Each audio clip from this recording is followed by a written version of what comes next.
Hi everyone, it's Alex from the Hellbound Podcast. This is the last in a series of interviews that took part during the original Hellbound Horror Festival. We've got some surprises coming starting next week, so please check that out. Lawrence is the screenwriter of the 1981 horror classic called The Funhouse. The director was Tobe Hooper from Texas Chainsaw Massacre fame. He's also worked with the likes of Stan Lee, so please check out the podcast and let us know what you think. So Larry, welcome to the Hellbound interviews. How are you doing? My absolute pleasure. I'm excited to be here. I revisited Funhouse last night, and it'd been about 5 years since I'd seen it. Really? And it honestly really does stand up. It really stands up. And the first thing I'll say is, I was watching it because we've just had our TV fixed. We were about to send our OLED TV up. We bought a new TV, really nice one. I thought, right, we're going to watch it on that. But it's basically failed yesterday. That's had to be sent away. And I watched it in the kitchen, and there's these big windows next to me. So it's a really kind of spooky area to watch it, which is great for me. And the titles, opening titles are terrifying. There's a lot of, I think I messaged you yesterday, or I wrote this down.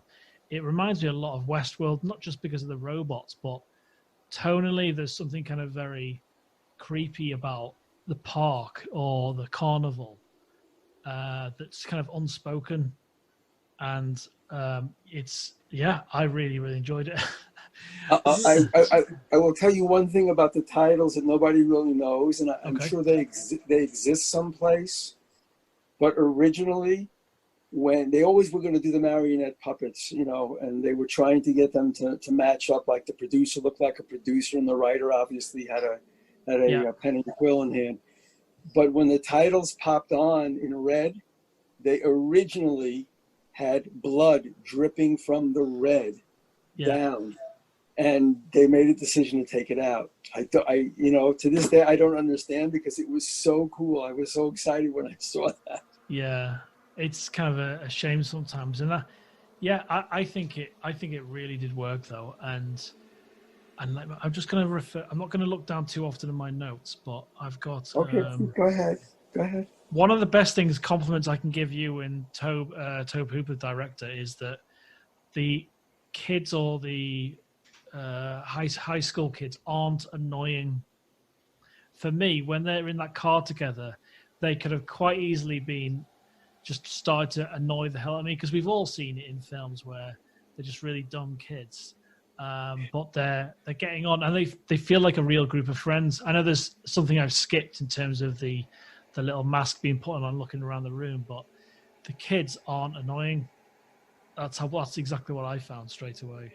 That dialogue is all my dialogue, and I wanted them to come across. Again, remember, you have to put this in perspective in terms of the year it was written in. Yeah, this was basically my recollections of what I was like at that age, or a little bit older, like freshman year in college. And they had different personalities. They represented different things, and I always, put myself in their shoes. But I will tell you something I like to say a lot, which is that once actors are signed on and they begin working together, they own the part. The actors know more about their own characters than the director and even the writer, because they really own the part. And when they're having trouble owning it, they usually ask questions, and later on we can talk about that. But so I got a couple of phone calls during the shoot where they were asking, like Richie wanted to know, why am I stealing that money? Why am I doing that? And so Toby gets on the phone with me and says, I need you to talk to Richie and explain to him why. And I give him an explanation, which is why, because you're sort of a little bit jealous of Buzz.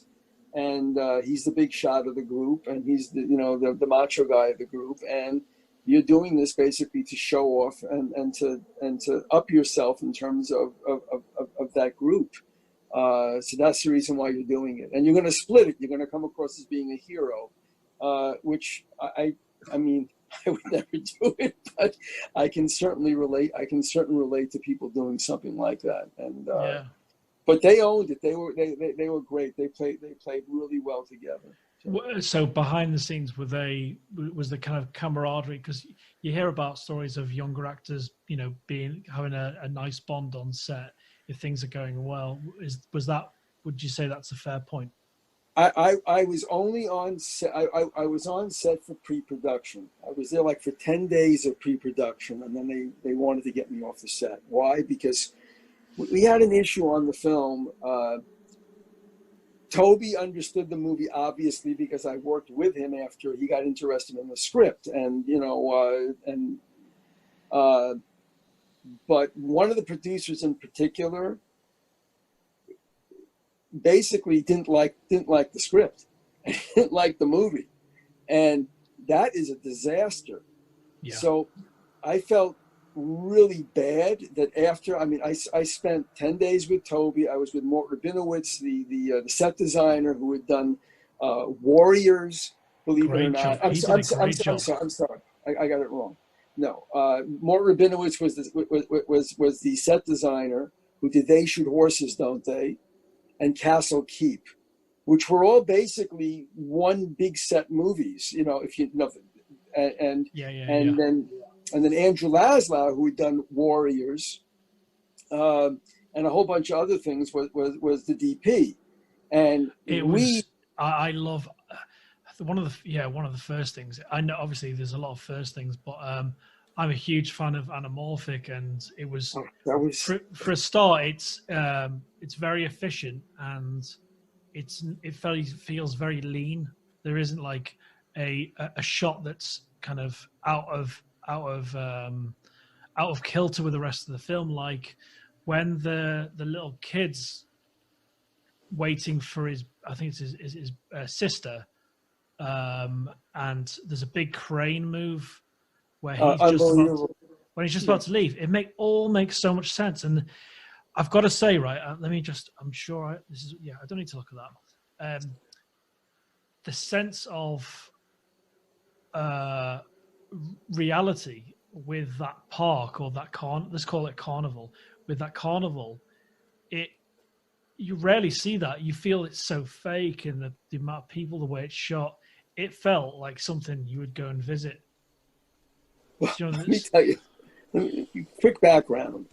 When I was 16 or 17 years old back east, this is, we're in the USA right now. So when I was back east in New York, I used to go to summer camp. And we once went to a county fair. And that county fair was basically exactly what this was. Yeah. And it freaked me out as a kid, as a teenager. I couldn't believe it. They had there were the smells and the sights and the sounds, and they had girly shows, and lots of forbidden things where you had to be 18 to be able to do these things, and it made such an incredible impression on me that I always knew that one day this is going to make a great setting. But so I wrote it. When I wrote the script, I put all the elements that I remembered that they had at that fair. And then, of course, I did a lot of research. I research everything, I always do, about what county fairs have, and what they're notorious for, and about carny life and all this. But what they did was, when they made a decision to do this to shoot this in Florida, Florida is the home base for carnivals when they're on hiatus. So they actually hired a real carnival with real carnies working the equipment. So that was all real. As a matter of fact, it was so real that they ran short on funds, and they decided when they were shooting the scenes that they're going to open it up to the public. They're going to charge admission. You're going to be in a movie, and they're going to take the money from the admission and put it into the production. That's incredible. What you're seeing is a totally legitimate carnival. I've never heard of that before.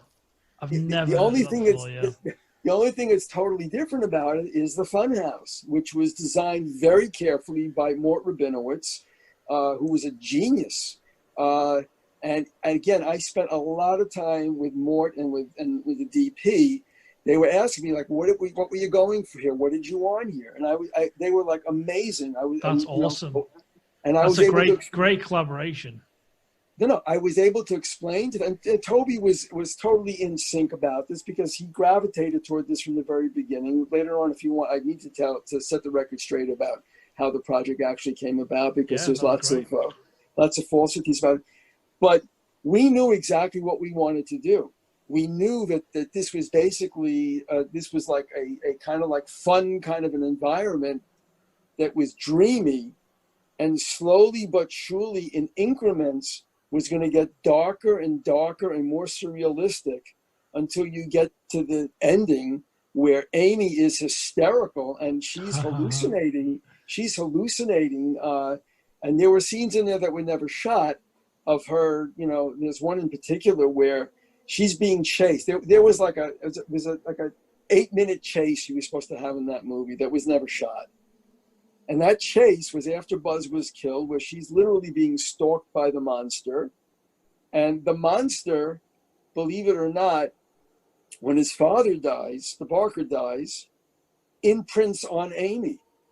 And he wants her. I mean, there was the same way he was seeking affection from Liz that went wrong when she panics and kills him. So he wanted her. There was a foreshadowing for her being, you know, the bride of Frankenstein in the very beginning of the movie. That's interesting. Yeah. So there were so many layers and metaphors. I have a literary background. I got a master's degree in literature at the University of New Hampshire. So I really had studied, you know, literature and great, you know, and storytelling in the classics, and, you know, Gothic, you know, horror. And so I had really layered it and textured it because I knew it was a relatively simple story, but it was imperative for me that everybody understood that we're going to, number one, treat the audience to an environment that they haven't seen before from the inside. They're going to experience it the way the kids are experiencing it, and it's going to evolve from fun and games that are fake and obviously simulated this and simulated that, to, you know, to a magician who's doing a show where you think it's real. I love that scene. There's a lot to tell about that because Bill Finley was incredible. I was with Tobe when we hired Bill Finley, and Tobe calls up Bill because he had worked with him on you know, the what do you call it, Eaten Alive. Yeah, I think he was in a, you know, yeah. And so Finley said, I'm in the room with Tobe, and Tobe says, well, let me call Bill Finley. We'll try to get Bill Finley. And he calls, hey, Bill, it's Tobe. How you doing? Listen, I got this movie I'm doing. We're starting very soon. So he said, Bill, I'm listening in. I'm hearing the conversation. Bill says, it's not another one of those like typical, like one of your typical movies, is it? Because he had just done, you know, I guess it was Eaten Alive. And Tobe said, no, it's really different. We've got like, you know, Mort Rabinowitz, and we have like Andrew Laszlo who did The Warriors, and we got a great script. So Bill says, well, could you read me some of my lines? And Tobe picks up the script and begins reading that monologue that I had written, you know, for Bill Finley about, you know, the explanation for Vlad the Impaler, and that's the you know, the background for the Dracula myth, which means it's really based on reality. And I was telling the audience that, you know, that these things actually can be real and they have a foundation in real life. So he reads him his scenes, and Bill says, okay, I love it, I'll do it, and he signed on. But the point that I was making is that Tobe understood the movie so well, because I basically, you know, when I first met him and he asked me what I was working on, I told him a project called the Funhouse, and he goes, I'd love to see, you almost done with it? I said, I got another couple of weeks of work, and he said, well, I'd love to see it when you're done. So Tobe got it 100%. Mark Lester, who was one of the executive producers, who was really not involved in the production. He had gotten the money, he had put up the money. Derek Power liked horror. He had done Peter Weir's The Last Wave. I don't know if you know that restaurant. I know the director, but I don't know that film though.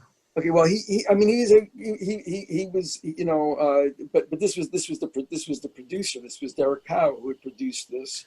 Right. But one of the other producers, basically from the beginning, said, "I don't get this. I don't like this," and I can't even believe it, because after pre-production, I basically left Tobe without like having a wingman, somebody who could basically, you know, bolster and take care of business in terms of understanding what was going on. Now, again, the DP and the set designer and the costume people and, you know, everybody else who was on the set, they all got it. But I just felt really bad that I couldn't.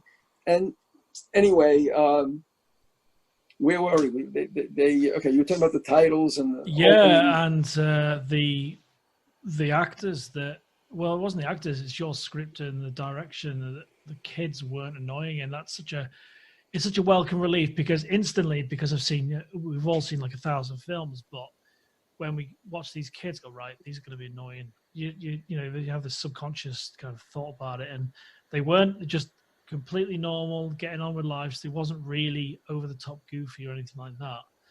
They got along really well, and I know that because when the movie opened in Hollywood and I was on Hollywood Boulevard, I actually bumped into it. You know, it was at the Egyptian Theater or something.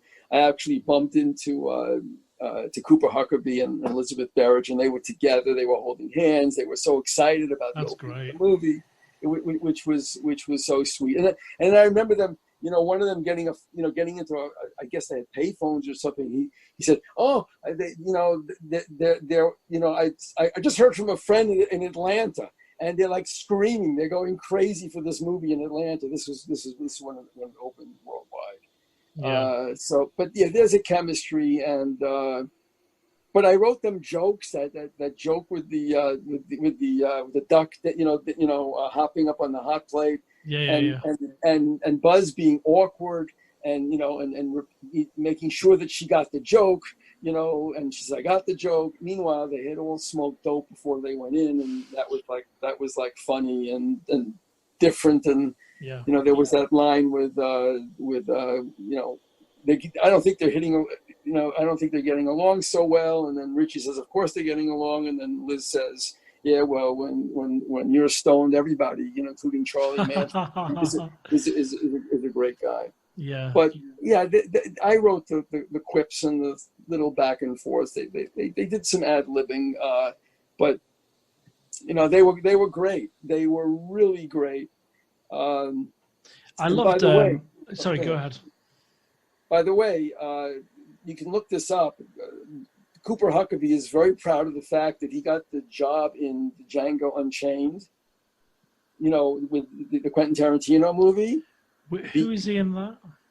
He plays one of the, he's much old. Obviously he's much older. He plays one of the bad guys who gets killed. Oh, wow. Check that out, yeah. But he's very proud of the fact that Tarantino said, "Well, I wanted to see you because I loved Funhouse." And you were so good. You were so good at Funhouse. That's awesome. Yeah. I love when I hear things like this. But he was great. He was great. He a lot of people argue that the guy's a real a-hole, but he's a real hero. I think so. Yeah. He's a hero at the end of that movie. I mean, and then I had that scene where where I thought it was, well, right. The problem with writers is they think all their stuff is great when it's delivered properly, but when she says, "Buzz, how come you never asked me out before?" Okay, this is like 1/3 into the movie, and he says, "I don't know. I was afraid you wouldn't go out with me," and she says, "Well, I would have." And it's such a sweet moment, and they did it. It's so really nice. It's so through your writing, and it felt right in terms of the pacing as well. I think that those little sweet moments, those little kind of personal moments between when the group got split up, like, "Oh, I hope they're okay," and all of that. It works so well. And like the kid on his own, it's her brother, isn't it? Yeah. The one that have the argument at the very beginning, which is a great opening, by the way. And I felt like alone with him. Do you know what I mean? Like I was in his shoes walking along the street and that guy is jokingly firing the shotgun at him. And yeah, I think it worked. I honestly, I think it's a really solid film. And it hasn't dated badly at all. No, I don't think so, because it's like Nowhere. Another movie like that, which is one of my favorite movies we can talk about later if you want to. Yeah, sure. Is It Follows. I absolutely felt, and that also, that's Nowhere. Logically it doesn't make sense where it is, because it's like disjointed. They have regular televisions, tube television sets in there, and then they have funky the girl's reading off a seashell, little mini reader. That's what gave it the Westworld vibe for me. When I was watching that, it wasn't just that it was self-contained in the carny. It was the fact that what you said about the production, it was a real carnival group, and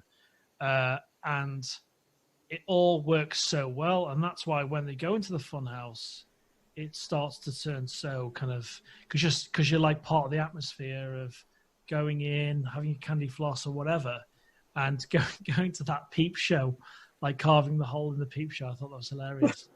Yeah. And when people see that, if they haven't seen it, it's hilarious. But yeah, it's the setup.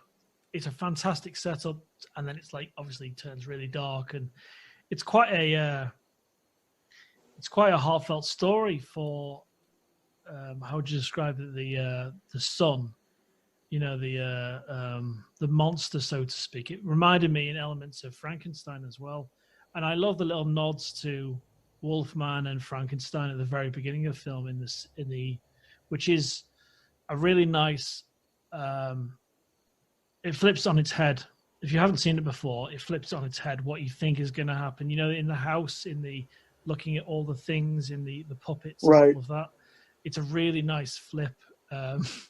And then it's like obviously the kind of nod to Psycho in the shower, and then it kind of reveals what happens. And there's literally, if you look carefully, when you get the POV shot of it turns out to be Joey, but going through the room, we don't know who it is.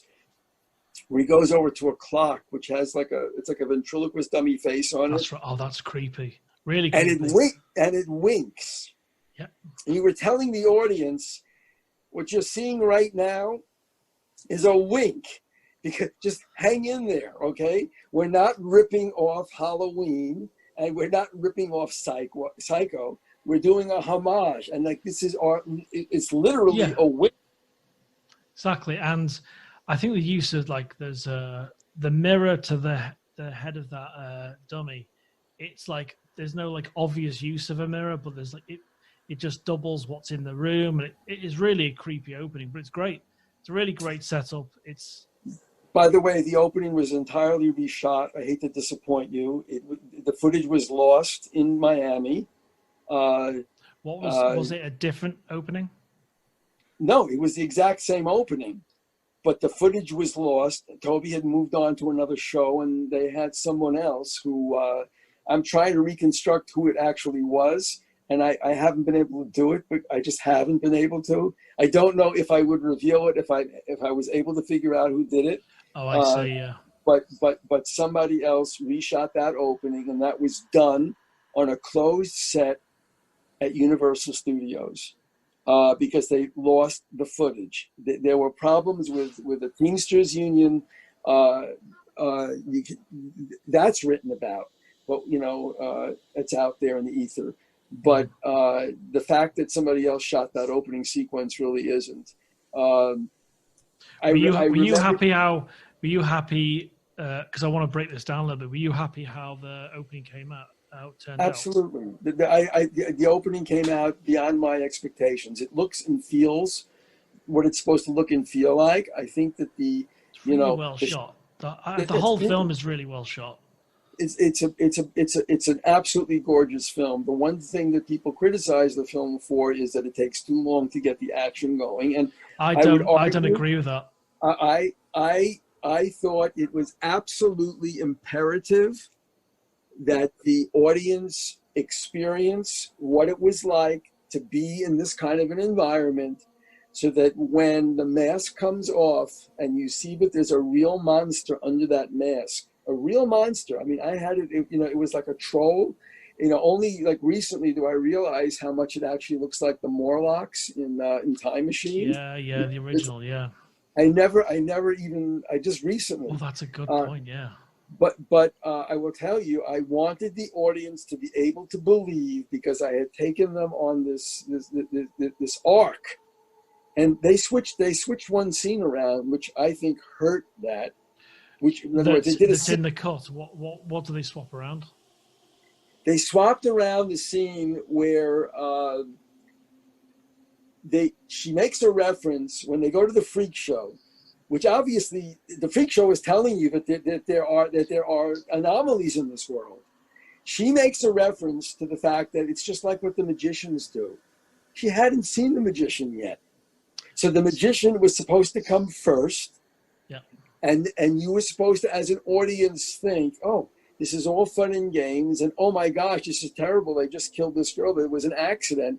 No, it's a trick. Marco pulled the trick on them, and it's a trick. And then when you go to the next scene, it's supposed to be the freak show, and that's why Liz is making a mention, saying it's just like what the magicians do, saying it's not real. But we know that it is real. But there are anomalies like this, and we've seen freaks in bottles before. Yeah. So that was the arc that I was doing, and for some reason they decided to switch it around another way. I'm sure it was. I'm sure they had a good reason for it, because Verna Fields, who was who became a VP at Universal Studios, really, wow. But she had she was the editor on Jaws, and a whole bunch of other stuff. She came in and did a consult on it. And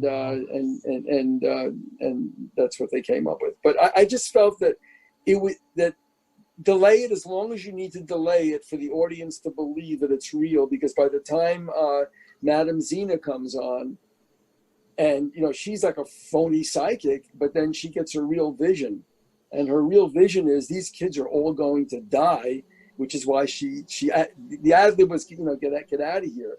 But her ad lib rather was, "I'll break every fucking bone in your body," and that was great. She was amazing. That was great. That was really great. She wasn't a cliche because it was all real. Do you know what I mean?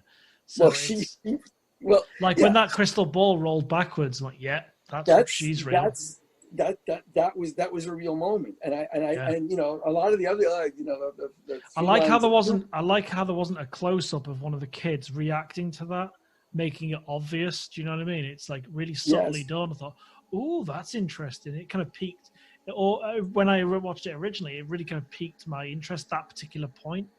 And for me now, as an older guy, just watching this again, the things that interested me are all the character things in the build-up, like the vampire, and you think the girls died in the kind of coffin stand. I loved all that. I think the production design of that scene specifically, I absolutely love it to bits. And you're showing the progression and so many different facets of the carnival. I think it's wonderful. The one thing that I love, especially about this and films with carnivals, are those little dark, shadowy areas behind tents. I'm all into those little pockets of shadow, and I love seeing that in movies, especially. You have a guy taking a leak behind the tent. Yeah, exactly. Yeah. And that woman's always watching the I'll call her the old crone. She's always watching the two girls do this kind of rotating thing where they're talking, obviously to reveal a bit more of the background. And I spotted her, like she's watching them. She's out of focus. I love that. Love it. She's the conscience. She's the one who says, somebody did a whole article on this. She's the conscience that says, God is watching you. Yeah, in the because it really, my whole thing about horror is, they're morality tales. Yeah, and absolutely. Which makes me crazy when they try to reinvent the wheel sometimes in modern Hollywood, and they get rid of that element of guilt and and breaking taboos. That's been part of horror from the very beginning. It goes back to the classics. It goes back to Shakespeare. It goes back to the, you know, to the 5 books of Moses. This whole idea of there being a morality and taboos. And many years ago, when I used to do 5 meetings a week, and I was like on a roll for a while, you know, getting other projects. I remember going to one of the studios, and they wanted me to write a vampire picture for them. And I said, I love vampire pictures because it deals with this taboo. It's a universal taboo about eating blood. People do not drink blood. And that's what gives it its power, because you're breaking the taboo. And I remember the guy sitting, you know, a development executive sitting back and going, well, you know, we want to do something different. What if it's not a taboo? What if they're right and we're wrong? And I basically said to him, I can't do this movie, because the whole energy. I mean, you look at a movie like Blade, they understand it. I love the original movie Blade, the first one. Oh, they understand this. This is about blood is a taboo. This is where it gets its power from. So anyway, the kids shouldn't be lying to their parents. The old woman who was by the way was a famous Yiddish theater actress who played that part. And by the way, there was another scene in the beginning with Joey. Let me tell you something very quickly about Joey. There was a period of time where Tobe, after he signed on, said, you know what, I'm having second thoughts. I don't think I'm going to do this, because, you know, he was involved. There was something else. It might have been, I don't remember which movie it was, because this was in between Poltergeist and Salem's Lot. Anyway, so there was a period of like 48 hours where Tobe is saying, I don't know if I'm going to do the film now. So they brought in Joe Dante. And I met with Joe, and I had a great, you know, we became friends, and I had like 2 meetings with him. Now, I always had Joey in the movie, and I had Joey, the mother was always an alcoholic, and I had Joey, after he gets screamed at, go back to bed or something, I'm going to, you know, that he's back upstairs, and he's doing something like what I would have done as a kid, which is he's got a flashlight, and he's reading, you know, under the covers, he's reading a book on Hansel and Gretel. Yeah. And the witch in Hansel and Gretel, it says it in the screenplay, and you can see this on the TV version of the movie, not the, you know, it's a deleted scene. It's that old lady crone, is the witch is that old lady crone, which was also a foreshadowing. But Joe came up with the idea, why don't we have, you know, I had a meeting with him, and why don't we have Joey run away from home and try to get to the carnival? And I will tell you, that was Joe's idea. And I loved it. And, you know, I created all the scenes, you know, for it with it, and then put him on the road, and then basically did what I thought would happen to a kid on the road in the Tobe Hooper movie, which is that some dysfunctional person will come by and say, kid, you want to ride? Which again is that taboo about, I have so many people who have contacted me on Instagram saying, I would never hitchhike again after I saw that movie. I have other people because of hitchhiking. I have other people who said, I would never lie to my parents, because they saw it, you know, they saw it on VHS or something when they were kids. I would never lie to my parents about, you know, going to a carnival like that. Yeah. But that was Joe Dante's idea to get the kid on the road. Because that is a very scary idea, you know. If you're that young trying to find it, you know. Obviously, he knows where it is, but trying to get there on your own, it's kind of a complete nightmare, you know. In the original script, and when they first shot it in Miami, there's a scene where you can actually see there's a telescope in the kid's room, and it's over, the window is overlooking, and you can actually see the carnival lights this is in the script. And it's possible that's not in the film, is it? No, but in the TV version, which is the extra footage, they had done some kind of a plastic transparency in the window. Oh yeah, I see. That looked like carnival lights in the distance. But the opening shot in this movie was you're seeing I had a body being buried, which is not in the movie. If I make the sequel, I will put it was like a body being buried, a body being carried, which turns out to be a mannequin, but you don't know it. And when the camera pulls back, you're watching this from a telescope, and the telescope is in the room, and Joey, who is obsessed by the carnival, you can see on his wall is the carnival is coming to town. And he's the one who begs his sister, bring me home a shrunken head, bring me home a shrunken head, which is not in the movie, except they shot the footage. This is what I know this is, you'll have to put this back in some kind of order, I guess. But I call it the mystery of the shrunken head. If you watch it on Blu-ray especially, you can see, or if you watch it projected, you can see in the whole climax of the movie with Amy, she's wearing a shrunken head on a string that's tied to her belt. Oh, okay. Yeah, definitely. She actually promises her brother, I want a shrunken head, I want a shrunken head, I want a shrunken head, okay? The mother says, what the hell do you want a shrunken head for? And so Amy is saying, you're not getting anything because you did this. Just for that, I'm not taking you to the carnival. And this is in the script. So she actually breaks down because she's a nice kid. And you actually see her, and there are photos. If you go online, you can see there's photos. I do a post of it actually, where you see where she's at a concession. She points to this is the shrunken head that she wants, and she picks it up, and Buzz takes it. This is in the script. They never shot it, and he takes it and he loops it around her belt and says, "Now you look like a headhunter," right? And so for the whole end of the movie, when they're stuck in the funhouse, she's wearing that little shrunken head, which is around, like like bigger than a golf ball, and it's on her belt.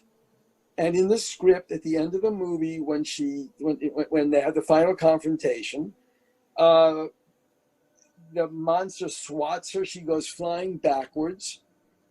The shrunken head detaches from her belt, rolls across the floor a few feet.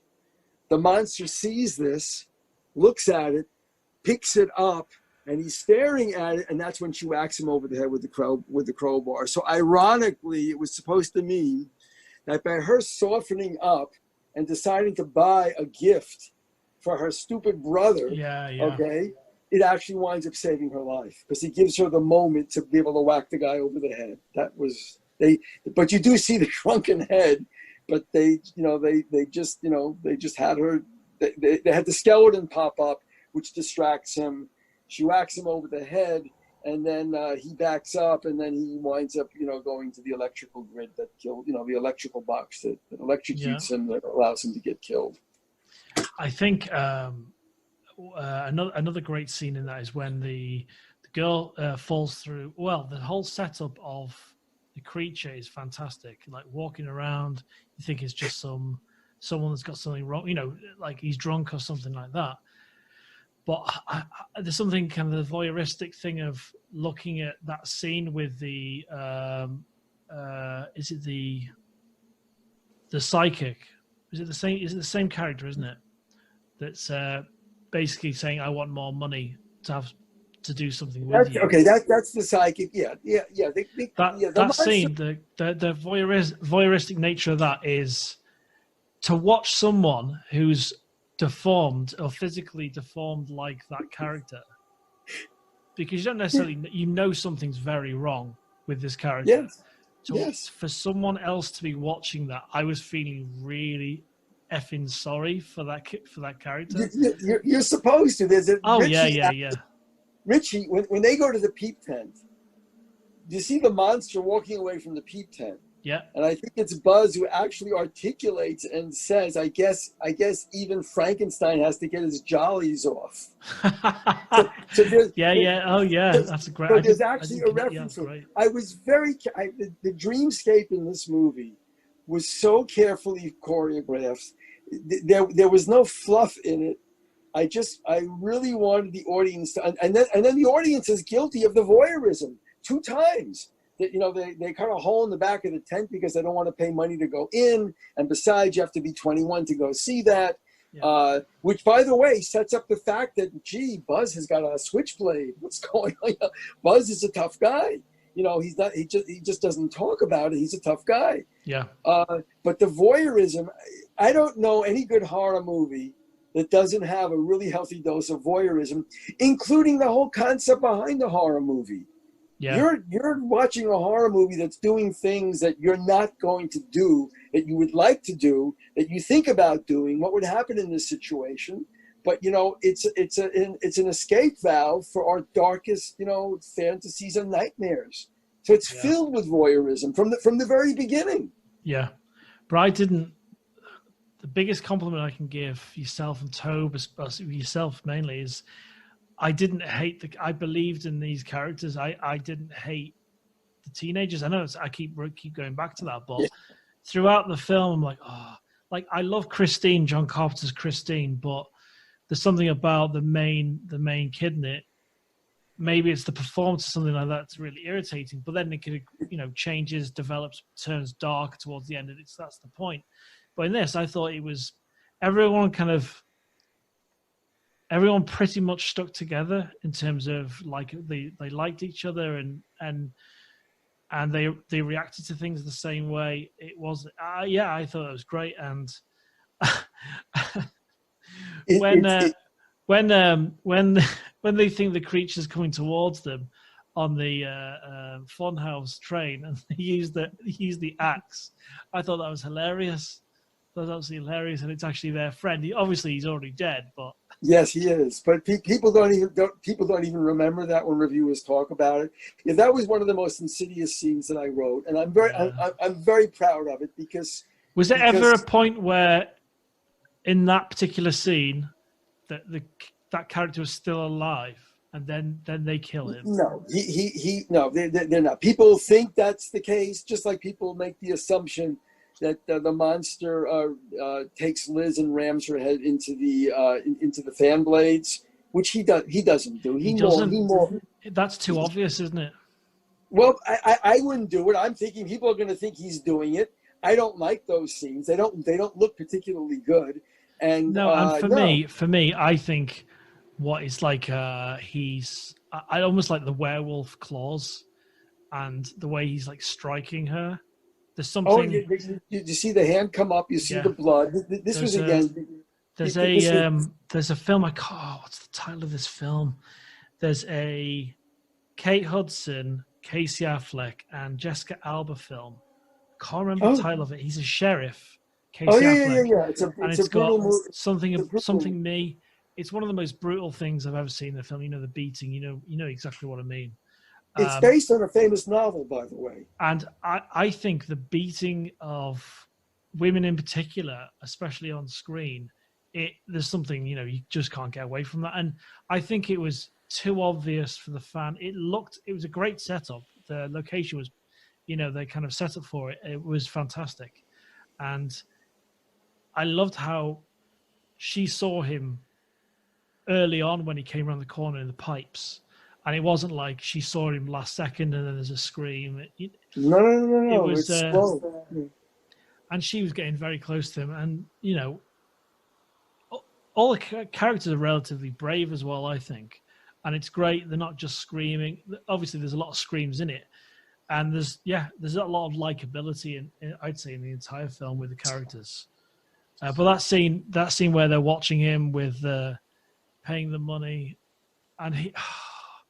What's really got the performance and in your writing is that obviously this is the point, but you feel so sorry for him. And when he's counting the money, or not counting the money, and each time it's like, he's really getting taken advantage of here. That's the darkest thing in the film, is the kind of manipulation of him. Do you know what I mean? Like getting pushed I need you to do this one last thing for us. I need to go and basically kill the kids. Well, the father, this is what the history behind that was that Kevin Conway, who we were so fortunate to get, and I feel so bad that he passed away this year because he was a absolutely brilliant actor. He came up with the idea. He said, I'm only going to do this movie if I can play all three Barkers. Okay, and it's a great idea, and Tobe went for it, and it was absolutely brilliant. But he also, this is when I was in pre-production, he's asking for, I would just like to have one more scene. I just, give me another scene between me and the kid. And I remember it because I was in a hotel room, and, you know, I used to, you know, they didn't do, there's a very funny limo story about this, but I was getting to the set, which was a little tiny studio that we did Ivan Tour Studios, where they, I think it's called Norin Studios, where they shot Flipper. But he says, I just need another scene. So I, you know, again, this is very steeped in taboos and religion and lying. So I said, well, let's make it look like a confession booth. Let's make it be where the father is imploring the kid, like the kid, it's in it looks like confession, you know, where the you know, the monster is like ashamed of what's going on, and the father isn't he standing in the corner of the room?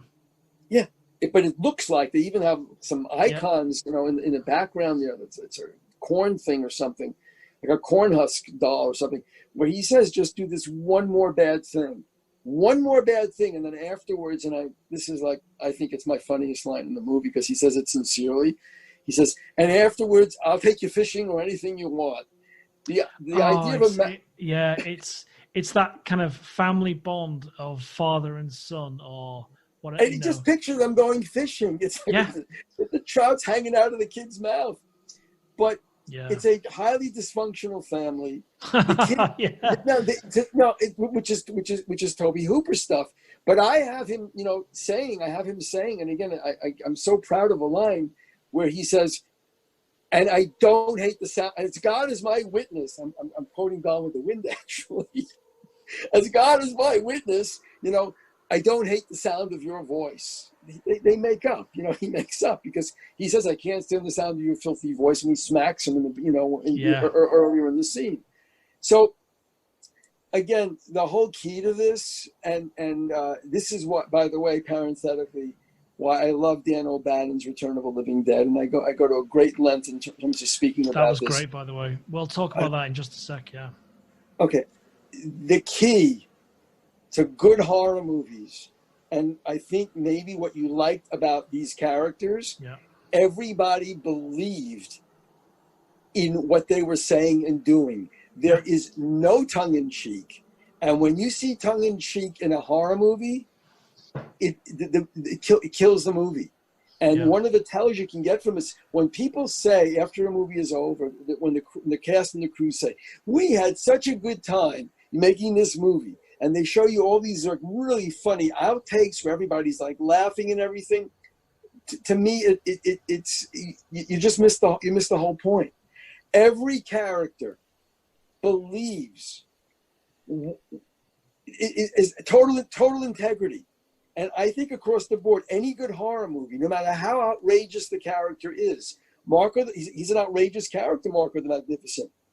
In this, Bill Finley believes that he's a showman and he's going to scare the shit out of the audience, and he delivers a stellar performance. Yeah. Every character needs to do this. That's one of the, when I saw what was it I watched? It was a clip of him standing outside the Funhouse talking about coming in and enjoying it or reacting to it. If you watch that on its own, all the lines of dialogue of what he does, it's really sinister. It's really sinister, and he's like, "Yeah, come in," and like it's really dark. Obviously, you got the context of all this, the fun and the coconut shy or whatever it is. Well, this is the Barker's relationship with Amy, which is very extraordinary. Yeah. Which when Dean Koontz did the novelization of it, he did backstories that didn't have them just metaphorically be linked. I have them metaphorically linked in the movie. Yep. The beginning of the movie, it's said the Bride of Frankenstein. So you know that Amy is going to wind up as that's going to be her future. Yep. When Madame Zena reads her palm, She says a tall, dark stranger is going to enter and change your life. Okay, what do you think she's talking about? She's talking about the monster at the end of the movie. So I'm trying to do it in a subtle way, but in a way that, you know, when you see it on a second viewing, that it all makes sense. So similarly, the Barker, who's playing Kevin Conway is playing 3 different roles in the movie. There is a bond. He singles her out. He knows there is something different about her. Yep. There's something that's going to happen. Madame Zena singles her out, and because she's saying, "Are you psychic?" or, you know, "Do you have premonitions that often come true?"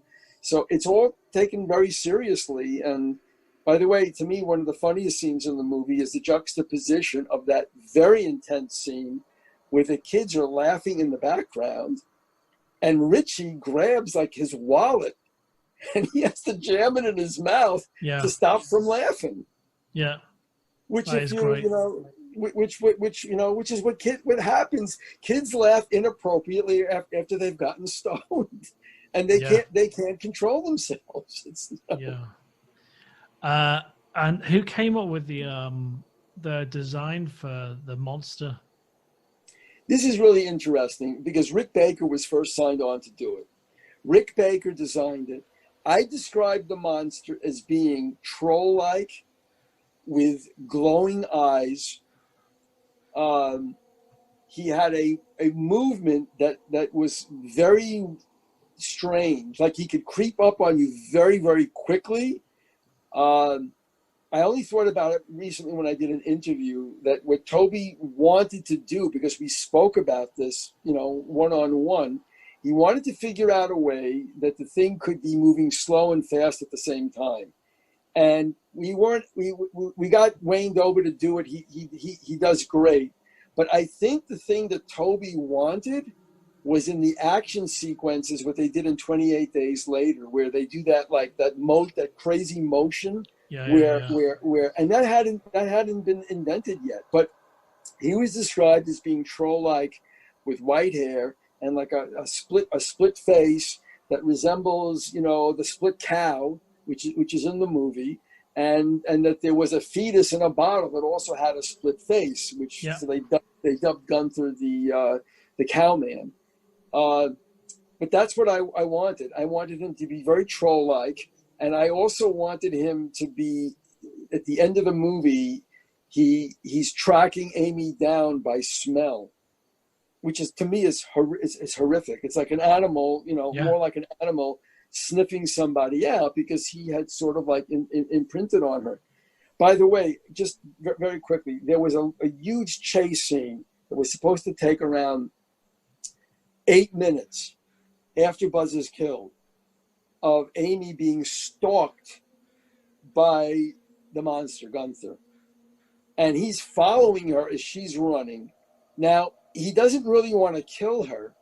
We don't know this at this point. She's running for dear life, but she's already hallucinating, because this has gotten. She just saw Buzz was killed. She runs. She just sees she sees Liz's body, and you know she's being stalked.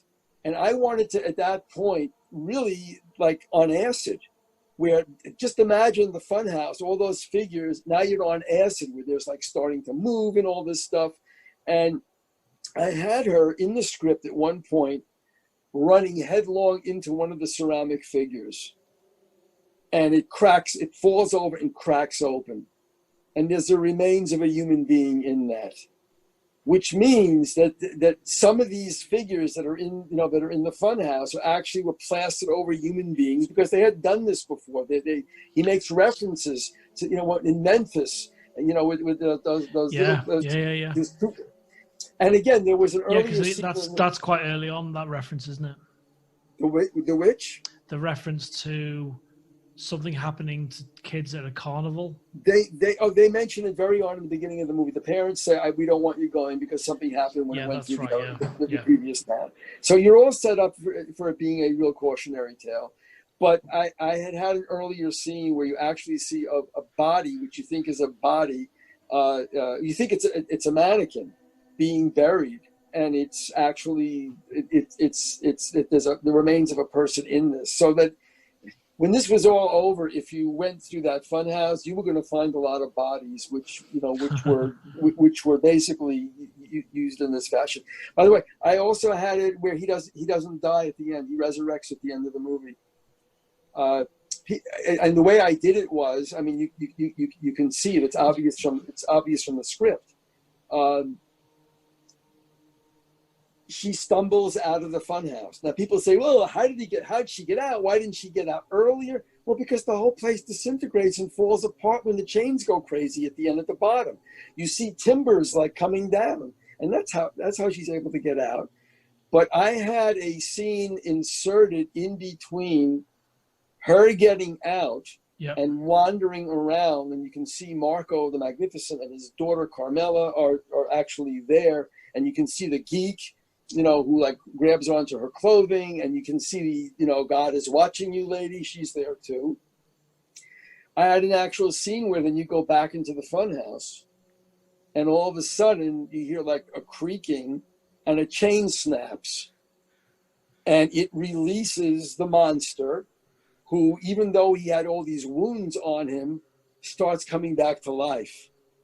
And then, because the chain started up again, you have the funhouse lady at the end laughing, and that's the reason why she starts laughing, and then it slows down because the chains have done. So that would have been interesting to see. Yeah, that would be interesting. I had him resurrected at the end of the movie because I wanted to do a freaking sequel. Yeah, I think it would have really worked as well. I was just thinking about that kind of the ending scene with the monster. I just think it's a very classic. If you watch it, that'd be a great scene in black and white, because it feels like a very like early 20s kind of death to a monster. There's something very classic about those huge cogs, the monster, the kind of. It's like the movie Frankenstein. One of the Frankenstein movies, they've got the cog wheels in the windmill that powers the whole thing. That's what I loved about that scene. Is it's like, it was just the way he was like pressed into it. You could see that was going to happen, but it was like, and was she trying to save him or just get away from him when she's pulling away? This is the whole thing that I think there's a part of her that that was feeling bad for him at this point, but it's just something. By the way, one of the things I remember Toby telling me is Elizabeth Barrett, when she was scared out of her, she was like genuinely petrified during this movie, and she's screaming. And Toby tells me this, right? Because I'm in the editing room with him. Okay, when they're editing at Universal Studios, I'm in the editing room with him. They left out all the brilliant editors. They left out the scene of when the parents come to pick up Joey. What's wrong, Joey? What's wrong, Joey? They left out the scene. It's in the movie now because I told the editor, would you please put it back in there? It's where she says, "I'm going to get you, even with you so bad, you're never gonna forget it." And that's the reason why he ironically doesn't tell his parents that she's in there. That's the real reason for it. But I just lost my train of thought. That's a really good scene in terms of the way that relationship between the sister and the brother. And they don't see each other again, do they? She obviously the kid sees the sister going in, but they don't. He doesn't. What do you call it? He could tell his parents that Amy is in the thing. She's screaming, "Mommy!" She's screaming, "Daddy, Daddy, Daddy!" Not Mommy, because Mommy's a freaking alcoholic. Yeah. And the kid clams up. Now you don't know if the kid is clamming up because he's traumatized, but when you put in that sound, which they did, which I'm going to get even with you so bad that you're never going to forget what this is going to happen, that adds to his trauma. So he says nothing, and then they drive away, and they leave her on her own. But so I was going to say. So Amy, throughout the entire movie, and Toby, we're in the editing room, we're doing this. He goes, "God bless her, she was amazing." But she's like saying, "Oh my God, oh my God," through the entire last scene. She's going, "Oh my God, oh my God." And if you look very carefully, if you look at it like in Blu-ray, or you project it on a big screen, you can. A lot of times you can see that she's going. And they just got rid of it because it was too much. It became annoying. But I never forget Tobe saying it. She goes, "Oh my!" It gives me a falsetto voice. "Oh my God! Oh my God! How many times can she say that?" So but she was great. They were all such good sports. You can see that you can see it when actors are believing the material, especially. I think. And I'm going to highly recommend it, especially for our festival. I'm going to highly recommend the film. And I think a mutual friend of ours on Instagram, he's going to do a review for us. So I think it's fantastic. And it's very lean. There's no fat in it at all, I don't think. And yeah. Wayne Doble was absolutely brilliant. No, so you asked me, I'm sorry, about the mask, how it came about. Yes. So Rick Baker designed it. He designed it and came up with the cowman and the split face and all this. And then Craig Reardon actually executed it. And fantastic. But what's interesting is that I met Rick Baker, and then I saw him again at the screening. And he was absolutely fantastic. He was great. The guy has been a genius for so many years. I can't tell you, and he continues to be. Yeah, he's basically self-imposed retirement now after his experience on the Wolfman, I believe. He talks about it, but I don't think real horror movie people ever really do this. There are stories of people who say, "I've had enough, I want to retire." Doug Trumbo had enough of it after he did Brainstorm, and it broke his heart. The director, the special effects guy, Doug Trumbo, genius. Yeah, well, that was his first movie, and that broke him. He never wanted to direct another film again. I think he actually did wind up doing something, but I think anyway. So Craig Reardon actually. If I bump into Craig Reardon, I was hoping to do this when they had Monsterpalooza here, which was canceled because of COVID. But he actually, in print, he said he didn't like the script, I would forgive him, obviously, but that's something that I was really very disappointed in that someone would say that. It's a very specific thing, that as well. Like, I would say, I'm not a huge fan of the film. If you know what I mean, that's the kind of more polite way to go about it, I think. Anyway, it was an amazing part of my life, and then there was the book that was like even a bigger miracle for me, the Dean Koontz book, which was the novelization by Dean Koontz. I made more money on my piece of the book than I did on the movie. That is quite a stellar writer to have do that. Well, it was early in Dean's career, and he was writing under the name of Owen West. And Universal Studios came forward and basically said, "We're going to novelize this," because it was a little trendy to do that at that time. Yeah. And of course, me being the right, can I do? No, we already have someone. We got this guy named Owen West, and we're going to launch as the new Stephen King. We're giving him a 3-book deal, and no one knew that it was Dean Koontz. And they paid him a lot of money to do the novelization. He called me up. I spoke with him one time, and he said, "Larry, this is Owen West. I've been tasked with doing a novelization of your script. I love your script. I'm going to do backstories and like really flesh it out and put a lot of backstory meat on it.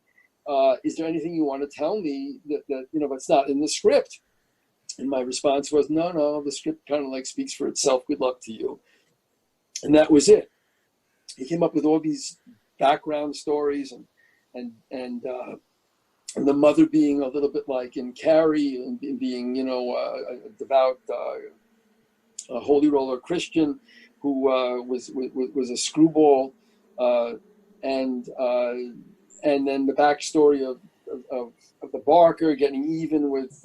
If you know the book, it's all backstory, and Amy is there for a reason. It's fate, and the Barker is getting even with her because it's very complicated. That's it's brilliant. Great. I'll have to read that. Yeah. Oh no, you'll be amazed because the last 20% of the book is the movie.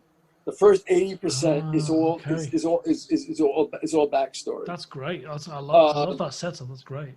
He did an extraordinary job, and then the book came out, and the book was delayed. That you can if you get the latest version of Dean Koontz's the Funhouse, the last 5 years ago they reissued it again. Afterward, he speaks all about me. We became like really best friends. Because what happened is that when they first released the book, my deal was I had 3 points. There were 5 points to be divided up between the producers and myself. And I was very stubborn and basically demanded the three out of the 5 points. I got my 3 points. And the movie was delayed. The book came out earlier. It was supposed to come out simultaneously. Yeah. And the book went number 2 on the New York Times bestseller list and sold like 2 million copies. So I had 3 points in that, which and in the book business, unlike the movie business, points in the movie business mean nothing. You'll never see profits unless they're off the gross. You'll never see profits because a movie has to make 3 times the amount of money that it made. So it was off the cover price. So I got a huge advance on the book. It was great.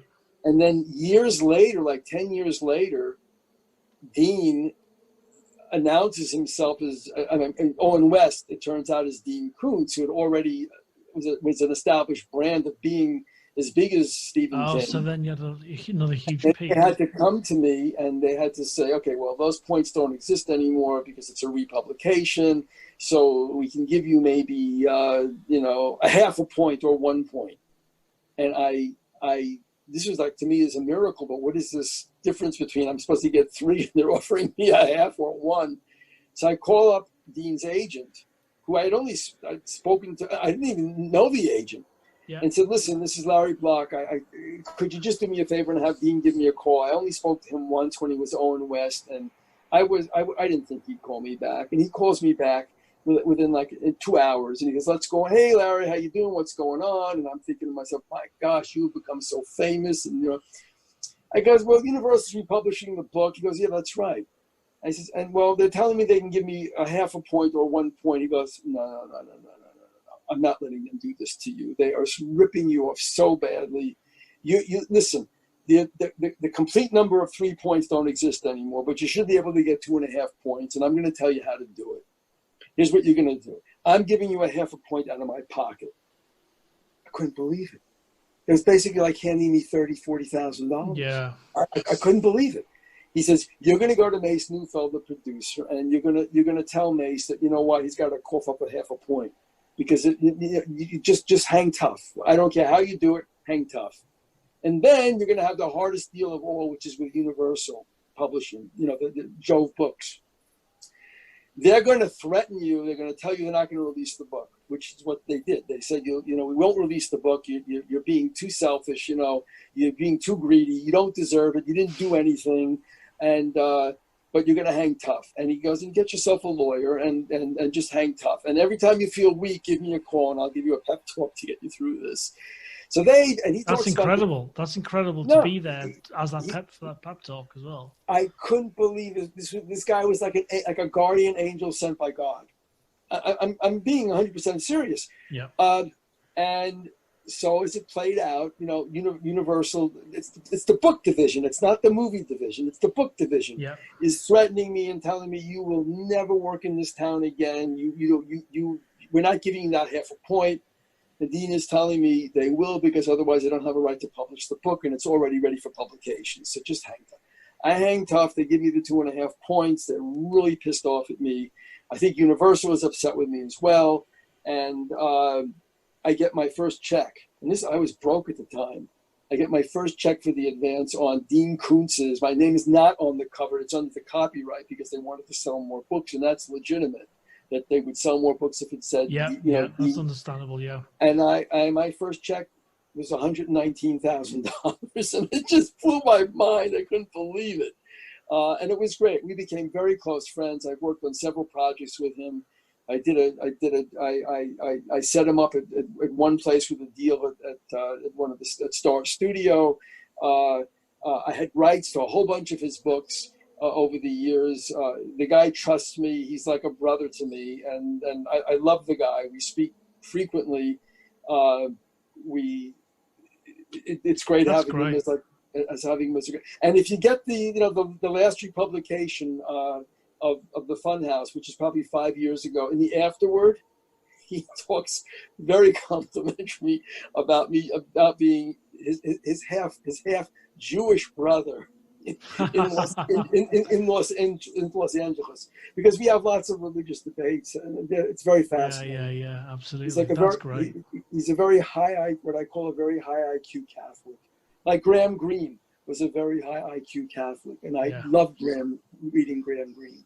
Yeah, I've got a quad poster, which is the UK sized, which is 30 by 40 inches of the I think it was the 40th anniversary of The Third Man, and oh wow, I've got that somewhere. So I had that framed locally in Chester, where I'm from, in the northwest of the UK, and I had 5 offers to buy the. It wasn't an original from 49. It was the reissue, but it's black and white with the kind of, I think it's yellow and red text with Graham Greene and Joseph Cotton and obviously Wells. And I had offers, and I said basically I want £2,000 for it. I knew I wouldn't get it, but there was offer of, I'm a huge poster collector. I used to buy them all the time. I've got a Carpenter originals. I've got a couple of Hitchcock bus stop posters from his last 2 films. I'm a massive poster collector, and Graham Greene, a brilliant writer, and I can imagine those debates you have with Dean Koontz is kind of part of the connection why he feels so close to you as well, and why you've become such good friends over the years. Well, it's a very, in America right now, the religion thing is not very. I think we're one of the few last religious countries in the world, actually, believe it or not, where there's a lot of people. But it's fascinating. It's absolutely fascinating. And again, every horror movie I will bet you that no horror movie exists that's any good that doesn't have at its foundation Judeo-Christian belief systems in taboos and morality and payback time, and what goes around comes around, and karma. These are all religious principles that play. That this is the engine that powers horror movies. It's the engine, absolutely, yeah. It's the engine that powers Hansel and Gretel and all the dark, cautionary tales. It's the engine that runs mythology, Oedipus, all of literature. Absolutely, the strongest material is kind of born out of all of that. Because it's, by the way, it's all Jungian. It's baked. Yeah, even Freud. It's in our DNA. Absolutely. And when it works, when in a movie, when the audience is saying, "Don't do that, don't do that, don't do that," what's going to happen. Don't do it, and they do it. You know that this is why people become emotional. Yeah. I went to a screening went to a lot of screenings of Funhouse. It gets very depressing when the movie has had its run and it's finished. It was finished after around 3 or 4 weeks. I have a recording someplace. I put a digital record. It was a tape recorder, and actually a little mini one of one of the recordings. But there's nothing like it in the world when you hear audiences verbalizing, "Don't do it, don't do it," or "I can't watch, I can't watch." It must be an amazing feeling as a writer to hear that. It's a major adrenaline rush, and when you're part of that as an audience member, it's great. But I can't imagine what it's like for a screenwriter. the downside of this is that 1 out of every 100 screenplays actually gets made into a movie. Now maybe that's changing. Right. Maybe that's changing with streaming services, because I don't think they spend money anymore unless they're actually going to make something. But in terms of the in terms of the studio system, I was at Paramount for like 3 months. I had a nice office because I sold the project to Eddie Murphy, and they have vaults filled with thousands of screenplays that they paid good money for, and they never got made. And during the WGA strikes, we had 2 major big strikes that went on forever. Oh yeah. I think that's when Hollywood finally got smart and learned to stop buying all these spec screenplays up, because they stockpiled screenplays prior to each one of the strikes. They bought thousands of screenplays in anticipation of a strike. And then you're going to have a strike, you can't buy any more screenplays. And they got no value for their money whatsoever. So the ratio has always been around 1 out of 100. Yeah. So when you're fortunate enough to have a feature made, and it's a miracle to have this happen. I had it happen a couple of times, but there's nothing like it. There's nothing like it in the entire world. It is an unbelievable feeling. And the only downside of that is that when you're selling scripts and they're paying you good option money, and then the movies are not getting made, the majority of writers in the Writers Guild don't have features that are made. You can make a very comfortable living selling screenplays that just sit and go through development deals forever, and then they bring other writers on. You still got paid that money for the option. I read a story. It was in the Guerrilla. I think it was the Guerrilla Filmmakers Handbook years ago, and it was about Quick and the Dead, the screenwriter that sold that. I think it was the Sam Raimi film with Russell Crowe. There's a magnificent cast in it. I'm not a big fan of the film, but the screenplay was sold for. It was a spec script, and it was like $2 million or something. Yeah, like that. It was crazy. It was crazy, absolutely crazy. They were doing this, and again, this was a thing where they would announce the numbers, and everybody would be so excited. But then you realize these movies are not being made. Some movies, I mean, if you look at the history of them, they're 10 years in the making. They're 12 years in the making.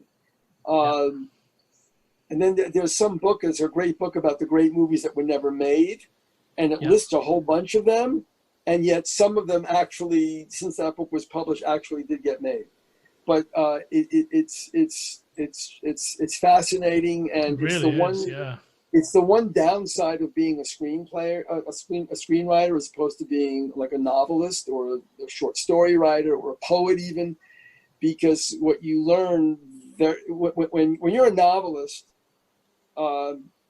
you can show your novel to people, and they can read it. You write a short story. You want to read my short story? People, oh, that's great. I love it. Because everybody can read novels and short stories and poems. But screenplays are a very different kind of a format. It's not even like a play. And it was a relatively clever move, but when J.K. Rowling released the screenplay or the play for Cursed Child, I think it was the sequel to the Harry Potter series. I think it's a sequel. It was for the stage play that was massively successful. And that's probably the most read screenplay, because that's what it is. They've just put it into a book and they released that. So it's a real insight into it. Obviously, so many people have never read a screenplay before in the formatting. But that was quite an interesting move, obviously, by Jordan Peele did this with Get Out. It makes complete sense. Yeah, I'll have to check that out. Yeah, and I think I might have mentioned to you, one of my dreams is, and now that I own the rights to the Funhouse, not through the Writers Guild, but because you do to a certain extent anyway, but because through copyright, it was a 3-year process. I own the rights to the Funhouse. Yeah, that's what I want to ask you about as well. Is that and before we continue on that, I'd like to, if we stick with the Funhouse, I'd like to chat again about some of the other projects of the work. I think that'd be really good to 2 or 3 Okay. episodes. I think that'd be great fun. So yeah, you've how did you get the rights back, and what was the reasoning behind that? Okay, so there's a copyright rule which talks about recapture that I think it went to federal court, where it was pretty damn obvious that when 30 years ago, 40 years ago, when people were giving up their copyright in the arts, meaning novels, screenplays, songs, that nobody understood what the value was going to be in the future markets, where they would have streaming services and they would have MP3s of music. Ray Charles' family, his estate, never had any concept that this would go on forever and that they would do remasterings. Yep. So, and same with movies. So they did a thing that was called copyright recapture, and where if you put an organization on notice, the people who own your copyright, that you want it back, they have 3 years to contest it or make a deal with you to make them have it in perpetuity. How long do you have to wait before you can start that 3-year process? I believe it. The magic number for me was like 79, 80, and 81. So there's a famous attorney, Mark Toberoff, who specializes in this. Yeah, he's waiting for things to tick. Yeah. Yeah, he got back for Ray Charles's family. He got I believe it was Ray Charles. He got back the music rights for his estate. Wow. He got back the novel rights for the Alex Haley estate, which is why you saw a remake that was done for cable of Roots. He recaptured the rights on Piranha, which was originally a Roger Corman $500,000 movie. I believe it was an Asian woman who owned the rights. He got the rights back for her. They turned it into a $20 million 3D movie, which had Richard Dreyfuss in the introduction. Great cameo, yeah. No, and it had Elizabeth Shue was in it. It had a real cast. Listen, it's a piece of exploitation, but it's a great film. It's a proper movie, yeah. Yeah, it's a legitimate movie, and it did very well. It did really well. The reason I watched it was because I saw, Richard Dreyfuss is coming in. I've got to watch this now. Well, they were very smart. He also co-produced the movie because he set the deal up. Anyway, he approached me, and because he was going through like a whole catalog of 79, 80, 81 horror movies, which were ripe for this, for this copyright recapture. So did he approach you, or did you kind of mutually find each other? No. He approached me. He called me up and said, "Is this Larry Block who wrote the Funhouse? I've been trying to find you." I said, "Yes." He says, "Well, I have an interesting, proposition for you if you're interested in doing recapture." And the negotiations took a very long time because he wanted, what most attorneys want when they're going to work, basically on an if-come basis. But I worked out a super deal with him, and he was a real gentleman because he likes to produce these movies as well. And so he gets 40%. That's a great way obviously for him. That's a great way to become a producer, I guess, is to. Well, he's done it, and he's a producer on all those movies and recaptures. And so I made a deal with him, and my personal attorney said he couldn't believe I made this deal. So he can get 40% of my literary rights, but I get 40% of his producing rights because he gets much bigger producing rights than I ever get. So it's almost like we're 50-50 partners in this venture. I see, yeah. So and you both want to see it. So what do you want to happen next? I don't know. I'm kind of like, so the first thing I really want to do, which has got nothing to do with a movie, is I want to do a coffee table book the way Jordan Peele did it, but I want to go to Universal Studios, get the rights to be able to do a collaboration of the shooting script, the original screenplay, the second original screenplay that was done for Universal, and put it all together in this huge, magnificent book with the history of the movie The Funhouse. And I just think would Universal or who would have them, production designer, the original boards for it? Would you have the boards for it? Because it's obviously a very well shot film. They have everything. Everything you could want to imagine. I'm assuming that they actually have those titles still. Yeah. They have the blood dripping. That would make that'd be a great section for the book, and talking about the production of the titles and everything. There's so much to it. No, I would love to do this. By the way, I'm convinced to this day, because I was accessible. I'm a lifetime member of the Writers Guild. Anybody could have gotten in touch with me at any time, just through the Writers Guild. I'm convinced that the reason why I was left off the Blu-ray and the DVD was because they were upset with me. Sorry to cut you off, but left off what, being interviewed? I wasn't interviewed on the DVD or the Blu-ray. Yeah, I know more about the Funhouse. You know, my memory was better than Tobe's. What do you think the reasoning? What do you think the reasoning of that is? I think the reasoning is I think the producers and everybody involved in it was very upset that I wound up with a very large percentage of the money from the book, from the Dean Koontz book. Over the years, I wound up with probably $250,000 from the Dean Koontz book, and they got very little. And I think they're very upset about it, and they were very upset about it. But now that I have the rights to it, you can't reissue the Blu-ray without going to me. Yeah. So, and I want to see it come out in 4K. So anyway, I want to do a coffee table book. I want to do a sequel. Would you be up for a remake? Well, I really would like to do a remake, because there were a lot of scenes that were left out, and I think that the concept of it would have to be a period piece, because and there's a precedent for this. I mean, it could go on afterwards in present time, but there were a lot of things that were left out, and again, I'm most disappointed in the fact that chase scene. Verna Fields came in, the editor, and we didn't have a chase scene.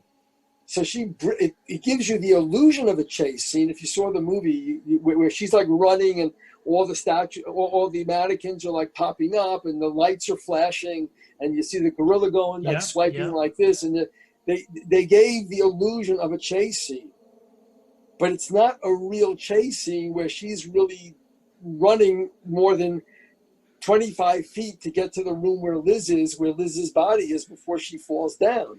Yep. I had a chase. The Funhouse had this incredible. I have the blueprints, by the way, to the Funhouse. They could be. I have the original. That's amazing. They could have utilized that whole. Obviously, there's something appealing of the monster in the castle, so to speak, but then you could have used the entire fair. The whole. So what was the original plan? Can you remind me what was the original plan for that chase? Okay, what I had originally wanted to do was Buzz is killed. I was very surprised that Buzz comes out on the statue, which I had. I was very surprised that there wasn't more blood. It's just like a pool of blood, showing through his shirt. I was very surprised that it didn't look a lot worse. Yeah. I think they did it because he was a pretty sympathetic character at the end, because he was a hero at the end. And I don't think they wanted to show it really bad, but was very surprised that they didn't show it at all. So she sees this, she totally freaks out. They do that great shot with the chandelier. It's just beautiful, where the camera cranes down, and then she starts running. Yep. And then she was supposed to be running and being stalked. He's supposed to be following her above, the same. There's like the raft, so to speak. Yeah. There's a catwalk up there with trap. We know there's trap doors because Liz falls through a trap door. We know there's a structure up there because a noose comes down and yeah, it hangs. Exactly. Yeah, it's very Phantom of the Opera. Yeah. Yeah. So yeah, exactly. Which remind me, I also have delusional ideas about doing this as a Broadway show, which is Phantom of the Opera meets the Elephant Man. Okay, meets Sweeney Todd. It makes sense. It makes where complete sense. Yeah. where you change the whole theater becomes a carnival with So- they're selling stuff and popcorn, and you're getting cotton candy, and you're watching this incredible show, which is That'd an be incredible yeah. love. It'd be It's quite a love immersive, story. like, yeah. So was The the love- chase going to continue in the rafters? The chase was going to be she's running through the main floors of the Funhouse, up the ramp, because remember there's a ramp that goes up and there's a ramp that goes down. You run through the gorilla's mouth. It was a beautiful, amazing set. That set was great, yeah. This was Mort Rabinowitz, who did Castle Keep and They Shoot Horses, Don't They, which were all one giant set. The guy was a genius, and everything from scratch. It's so efficient. It's really well shot, and those crane moves. It was very cleverly, efficiently shot, that film. Yeah. And in a very short period of time. Anyway, I had her being stalked.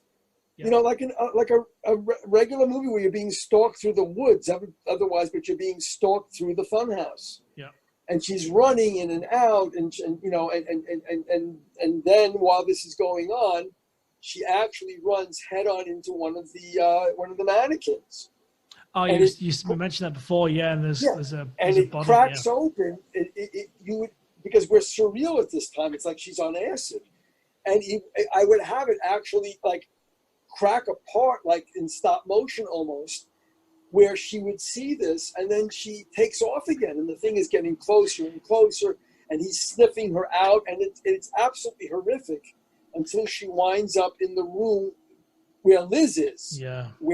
And then at that point she backs into the she recoils when he breaks through the door, and what do you call it? There's a dresser drawer that breaks open, and then you see that there's a way to get down to the bowels of the Funhouse, and then she's in where the equipment room is. If that had been included, you'd say, oh yeah, it's more of a Tobe Hooper film now. You know what I mean?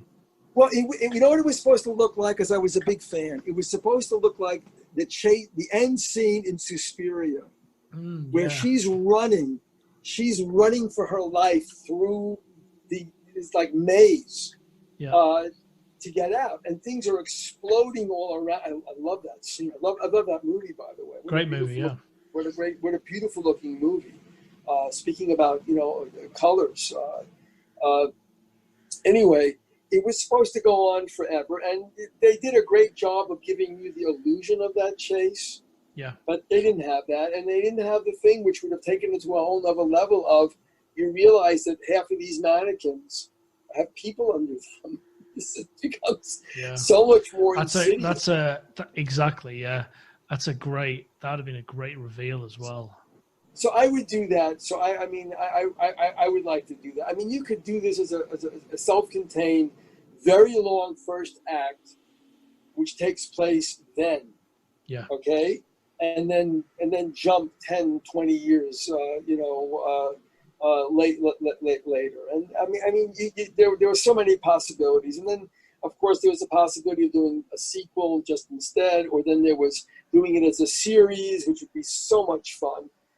Is the Blu-ray released by Arrow or Shout or one of those? I believe it's Shout. It's like Scream Factory maybe or something like that. Yeah. One of those, yeah. Yeah, and it's gorgeous. I contacted them and I said I would love to do when you guys are ready to do the 4K. I'm the guy who wrote. I know more information about this movie than anyone. I mean, I've seen all. You need to put commentary on it. You've got to do a commentary for it. Well, this is what I wanted to do, and their response was, "We love this. We would love to do it, but we no longer have the rights to they no longer have the rights to do to reissue the Blu-ray. They would have to purchase them again." Which again, I was very anxious about getting it done very quickly, but I'm not so anxious anymore. It's a real property.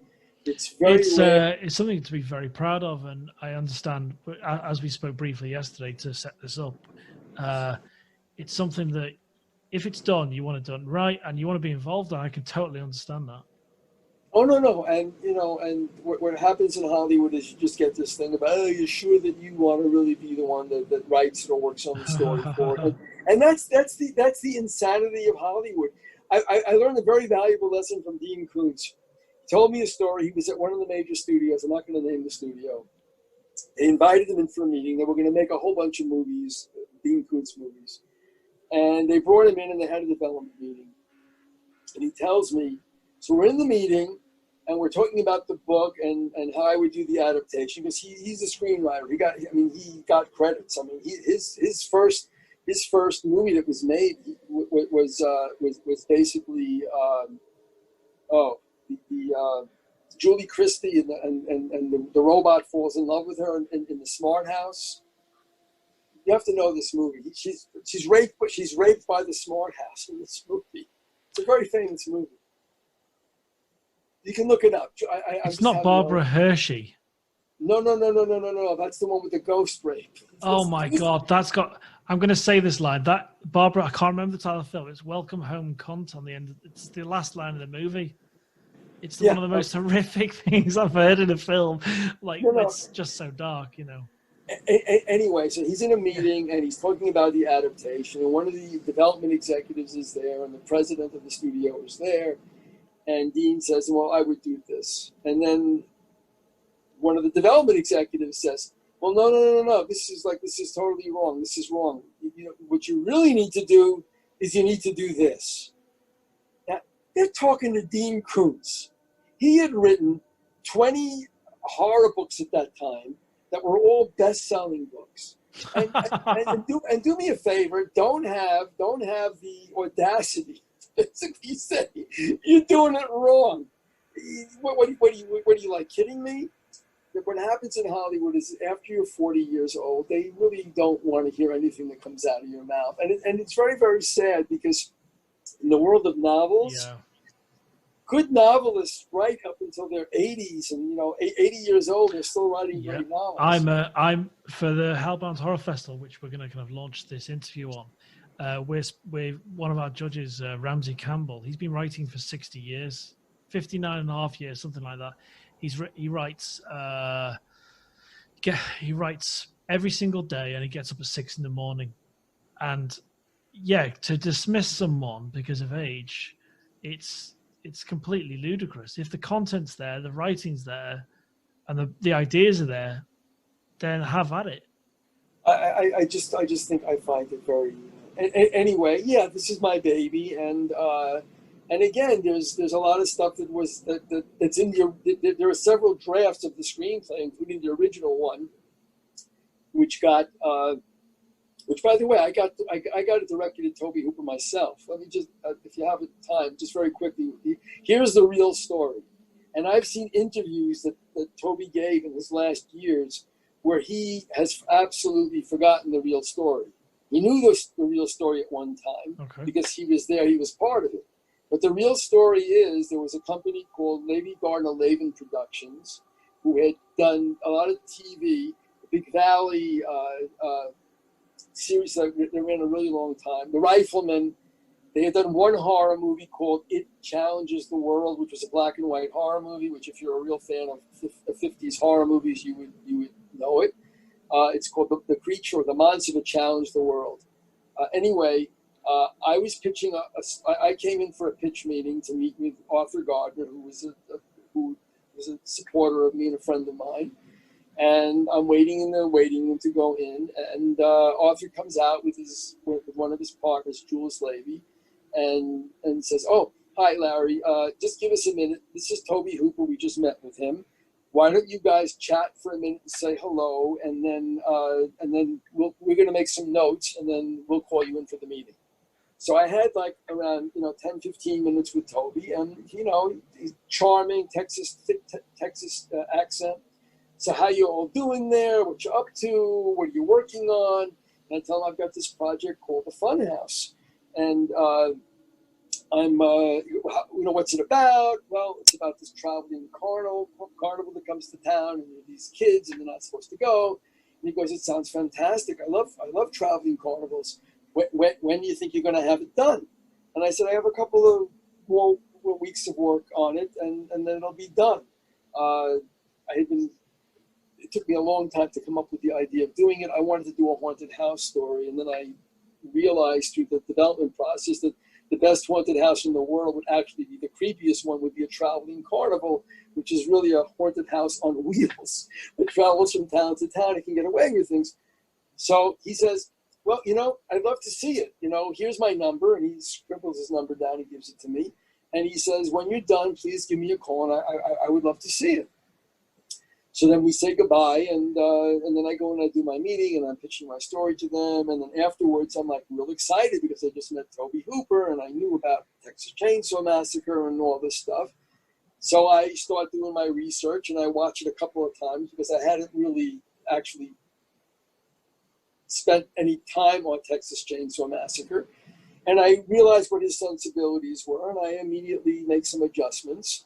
And I'm thinking to myself, directors say this all the time, but they never really, it never really amounts to anything because it's a big crapshoot.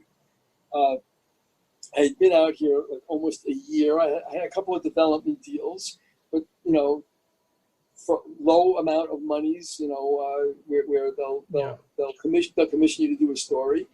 And I finished the script, and I called Tobe up, and he answers the phone. Hey, how you doing? You remember me? Yeah. Well, the script is finished. He says, can you get it to me? So I messenger it over to him, and I'm thinking it's going to take a while to hear from him. And a couple of days later, he calls me up and says, Larry, I really like this. I want to try to figure something out. So I have a friend, who I'm going to try to get the money from, and I want to option this for myself. So he had called up Mark Lester, who he knew, and Mark Lester, who would go on to be a director himself. He eventually directed Firestarter and a lot of other like lower budget movies than that. Yeah. And he got Mark Lester to come up with $1,000, and then Mark Lester, Tobe Hooper went to me and basically says, okay, here's $1,000. We'll do a little letter of agreement. We're optioning it for a year. And then Mark Lester got to know Derek Power somehow. And Derek Power, I told you, was a producer who had done, the only thing he had really done that I know of was Peter Weir's The Last Wave. And he started working for Mace Neufeld. It was all like very kismet, it's like somebody up there really likes me because he started working for Mace Neufeld, who was partners with Harvey Bernhard, and the two of them, B&H Productions or B&D Productions, had done The Omen.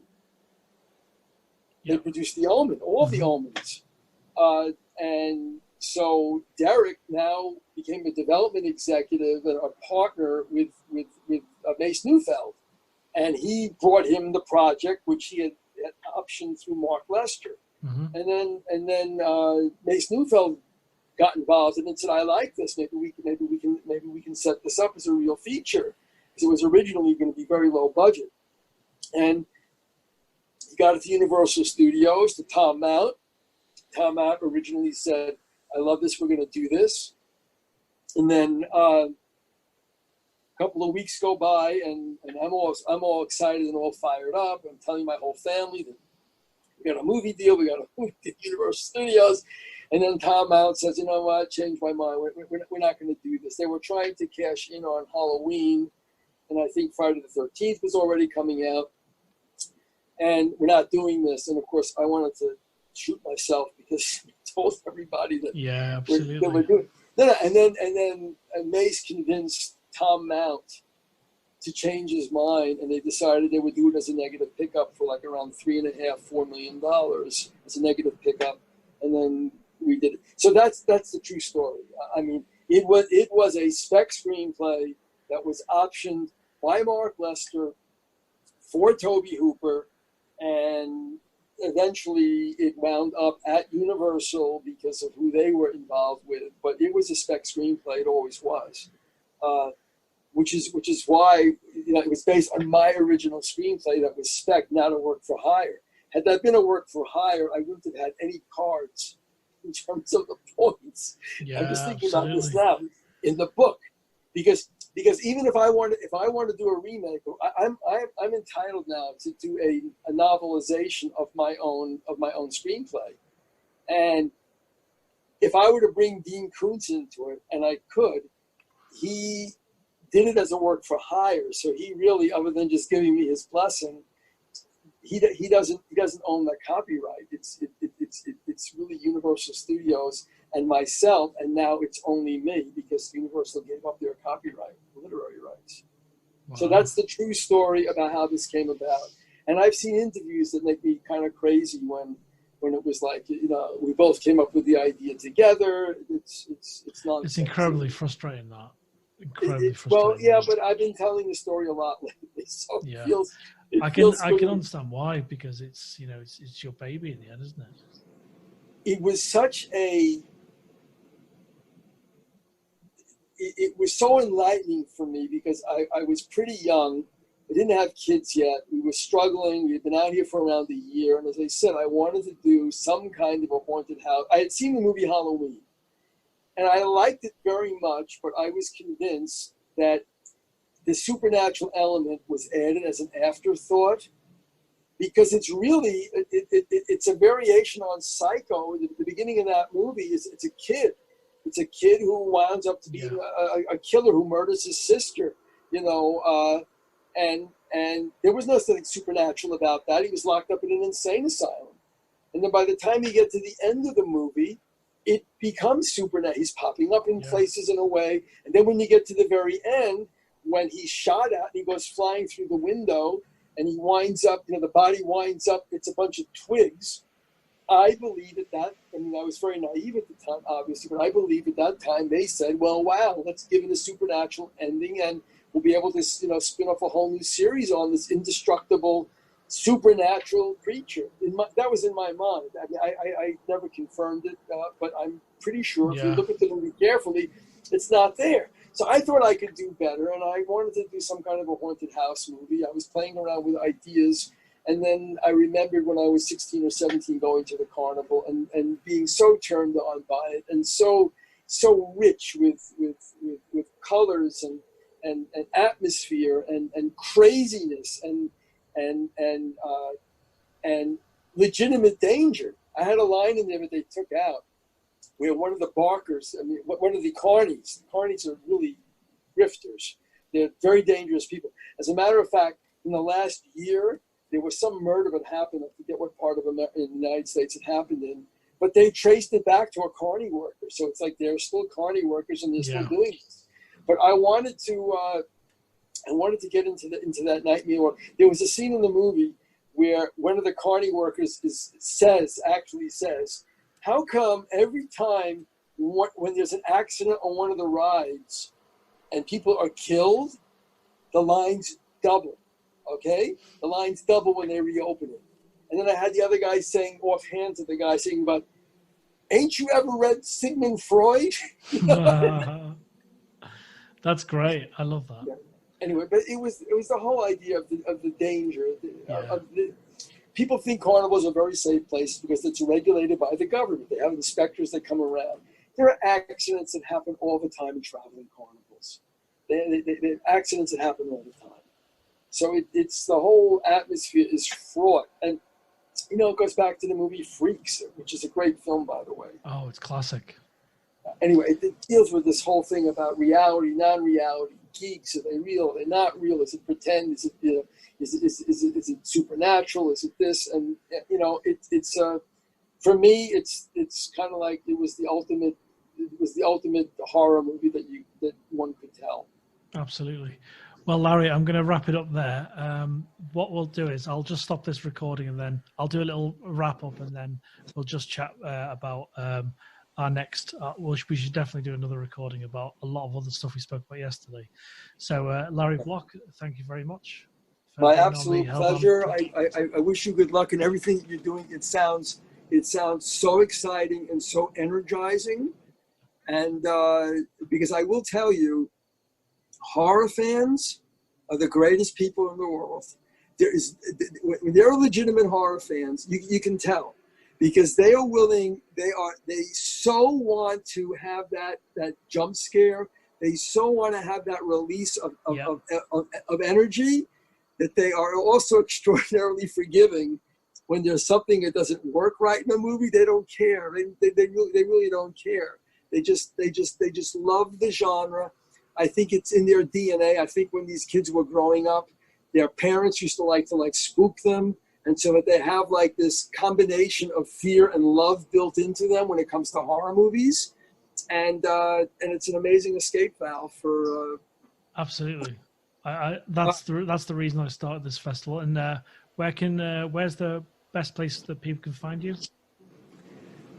Well, I'm in my old age. I'm like all over the place. I'm on IMDb as Lawrence J. Block, the Funhouse. There are two other Lawrence Blocks. One is the mystery writer who I finally got him to. He's great. He's a genius. But I got him to on his website. He says, if you're interested in Larry Block, the screenwriter, go to this IMDb. I've got a funny story about a mix-up like that. Sorry, yeah, I'll tell you about that when we stop. But yeah, I'm on Instagram big time, a little bit too big time, under @LarryBlock Screenwriter. And I know that sounds like a pompous thing to say, but I had to do that because of the Larry Block, the mystery writer, and the Larry Block, the actor, who passed away. But people keep mixing these things up, so it had to be @LarryBlock Screenwriter. And I'm on YouTube, which I'm really trying to build up now. And that's under Lars Block. But if you really want to get to it right away, you just do, you can do Larry Block, the Funhouse, or Larry Block, Tobe Hooper, or Larry Block, the Me Gunther Horror Show, which is like my big passion project that I'm doing right now. And it should come up right away. So, well, thank you very much. And we'll see you soon. Okay, my pleasure. And again, I hope this does great for you. I'm gonna push it. But I hope your festival goes way beyond your wildest dreams and just grows and grows and grows, and then becomes like mega. Yeah, I really appreciate that, Larry. So and then don't turn shitty when it does, please. No. I know. I'd rather keep it than depending on how much is involved. It's like Comic-Con then and Comic-Con now. I'm talking about it this is the last thing I'll say before we finish is that the sense of community is the biggest thing, and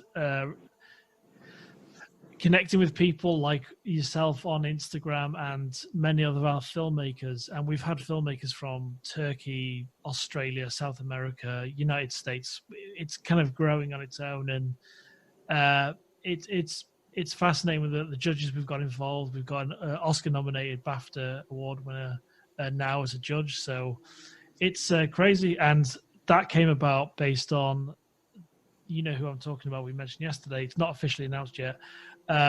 His daughter's a big horror fan, so that worked out a treat.